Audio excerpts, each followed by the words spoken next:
Good day mga idol, for today's vlog, mag-install tayo ulit ng aircon. Bali yan, dito tayo sa hardware, bumili tayo ng materials tulad ng breaker, tapos mga magagamit natin sa pag-install ng aircon mga idol. At ayun, dito tayo sa rotary mga idol. Ito yung hardware na bilihan ng materials ng mga aircon tulad ng copper, tas iba pa. Tapos yun ng mga kasama natin. Bali 6 kami dito, 2 group kasi 2 yung install. Fast forward mga idol, dito na tayo sa may installan natin. Ito yung TCL na install natin yung aircon, tapos ito yung mga gamit namin. Bali 3 pala kami dito. Ayan, si Christian, si Snil Samia, tapos ako.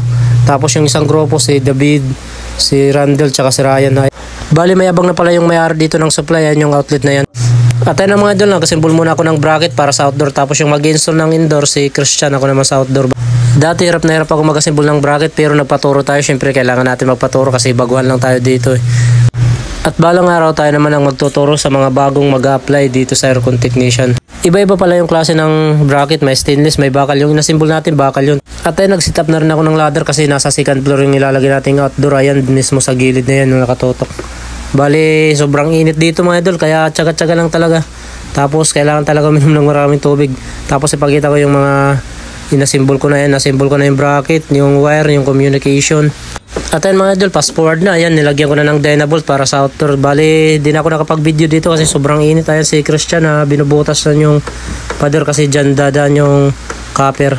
At kung nakikita nyo yung window type na yun mga idol, sira na pala yan. Kaya pinalitan nila ng split type na TCL. At ayun na, nilagay na natin yung bracket. Tapos yung copper, nilagay na rin namin. Tapos, grabe yung araw. Tingnan ng mga idol tirik na tirik dyan. Grabe. Parang summer na talaga eh. Ayun yung supply mga idol. Binutasan ko yung outlet tapos palabas papunta sa breaker.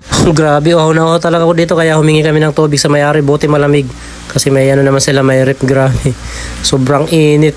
At ayun, dito pala sa part na to mga idol, nagkamali ako ng sukat kaya nilipat namin yung bracket malapit dito sa may window type. Masyado kasi dikit dun sa gilid kaya hindi kami makapag-flare nut. Pero okay lang magkamali kasi di tayo matututo kapag hindi tayo magkamali, pero sunod alam na natin ang gagawin mga idol. At ayun mga idol, ito pala yung indoor, tapos na yan, andyan yung may-ari yan si sir na kung nakikita nyo nakasalamin. Bali tinisting niya kung lumalamig, pero okay naman, lumalamig na siya mga idol. At ayun mga idol, tapos na tayo. Ayan, ipakita ko rin yung outdoor. Ayan yung TCL, nakatatak dyan, inverter siya mga idol.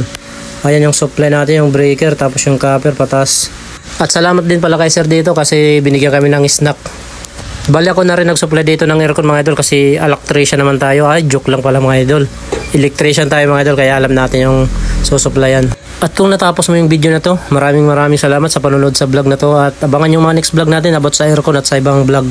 At kung may natutunan ka, comment ka naman sa baba para malaman natin. So yun lamang mga idol, maraming salamat sa panonood. Abangan yung mga next vlog natin. Laging tatandaan, ride safe always.